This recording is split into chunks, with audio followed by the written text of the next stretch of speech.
ভগবান তো জানে, ভগবান তো জেনে শুনেই তোকে আর আমাকে রুটি শেখার মধ্যে এপিচ ওপিচ শেখছে। আমরা সোজা আছি না, বেঁকে গেছি।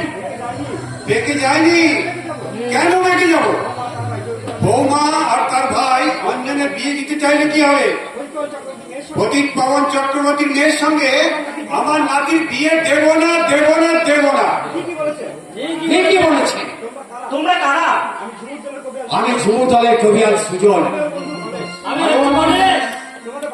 তোমাদের বাড়ি কোথায়?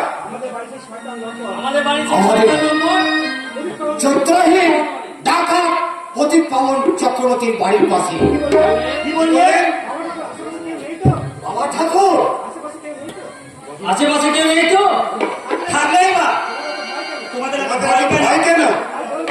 আর বলবেন ঠাকুর, আমাদের বড়বাবু মা সাংঘাতিক মেয়ে, যদি একবার জানতে পারে এই বিয়েটা আমরা ভাঙিয়ে দিয়েছি তাহলে আর লক্ষ্যে থাকবে না।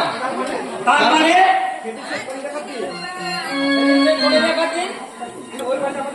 ওই বাড়িতে আমাদের ঢুকে নিয়েছিল,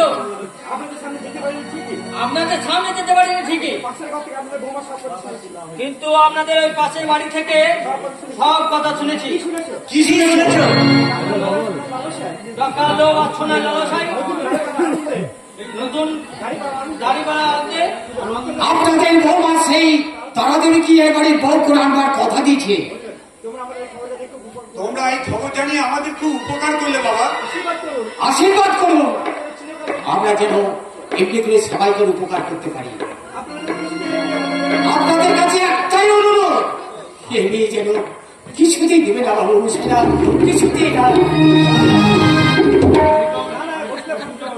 না না, বসুদেব ভট্টাচার্য বেঁচে থাকতে কিছুতেই এই মেয়েতে মত দেবে না। কিন্তু দাদু ভাইয়ের খুব তাড়াতাড়ি বিয়ের ব্যবস্থা করতে হবে। তোর সম্বন্ধে কি কোনো পাত্রী আছে? আছে, তবে আমার সন্ধানে নয়, অঞ্জনের সন্ধানে। তাহলে অঞ্জন কি কোনো মেয়েকে ভালোবাসে?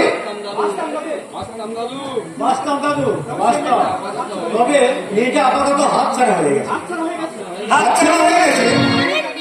দাদাজি সে ছোট হাতছাড়া হয়নি, ও বড় ছোটবাদ বলছে।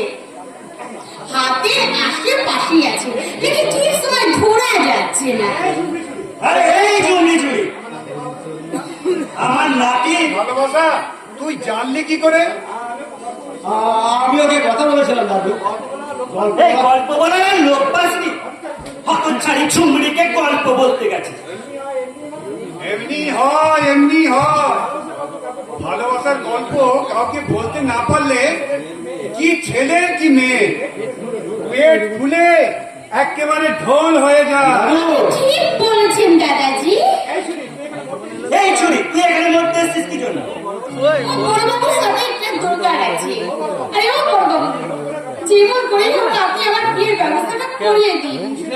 কিসের ব্যবস্থা? ওই যে বললাম, আমি চুমুর গাওনা করতে চাই না, বিয়া হয়ে গেছে তো তাই স্বামীর ঘর করতে চাই।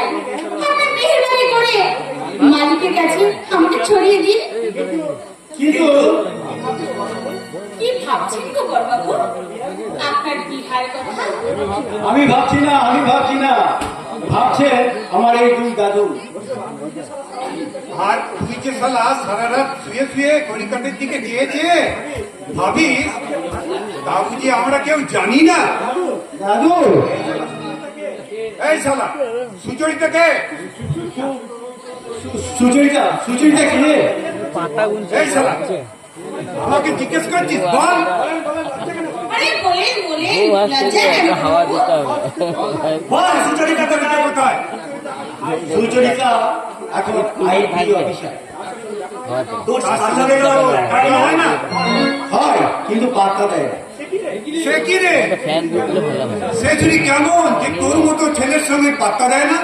আরে নেহি দাদাজি নেহি, সে ছড়ি পাতা দেয়, লেকিন বড়বাবু তাকে পাতা দেয় না।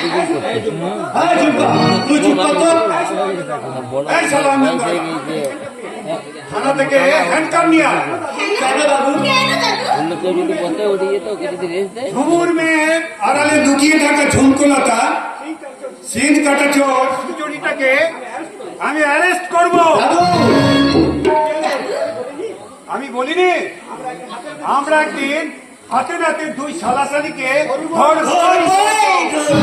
দাদু কোনো কিন্তু নয়। এখন বল তোরা কত দূরে পেয়েছিস? আমরা দুজন চাকরি পাওয়ার পরে রেজিস্ট্রি করে বিয়ে করেছি। কিন্তু একটা বিশেষ কারণে কথাটা কাউকে বলতে পারিনি।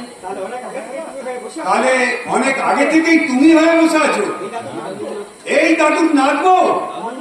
দাদু দাদু দাদু কত ধর্ম দেখালি পতি অঙ্গনা দিদি আদা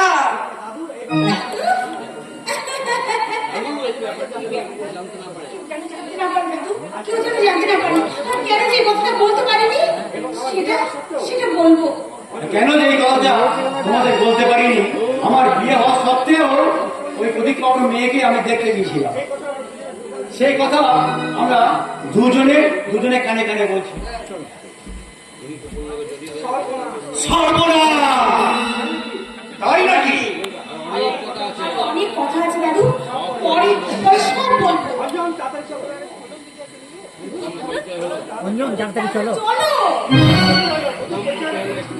এই প্রথম পরিচয় হলো তো একটু মিষ্টি মুখ করবি না রাখবো মিষ্টি যে মুখ, সেই মুখ আর মিষ্টি করতে হবে না দাদু। হাই দাদু, ঠিক বলিনি? মুখটা মিষ্টি কি নটা একটু চেখে দেখি। দাদু আমার কিন্তু রাগে জল টেস্টে পেয়ে গেছে।